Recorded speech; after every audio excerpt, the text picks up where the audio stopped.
These films by WDAY photographer Harry Jennings were taken about 7:30 as the tornado boiled toward Fargo out of the west. The tornado funnel moved at a slow pace, estimated by weathermen as having traveled at speeds of less than 10 miles an hour. The twister struck with all its fury first in the western residential area known as Golden Ridge, blasting many of the houses into an undefinable cloud of dust and debris.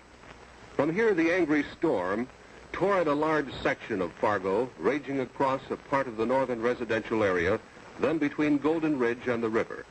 During its course, it ran a zigzag course, narrowing slightly at the river. Altogether, some 100 blocks were affected by the storm. Fire and police officials were on the scene quickly, directing their efforts of the Golden Ridge area. At dawn, a thin fog hung over the city, but the methodical search for victims continued. Nothing remained where the Gerald Munson home had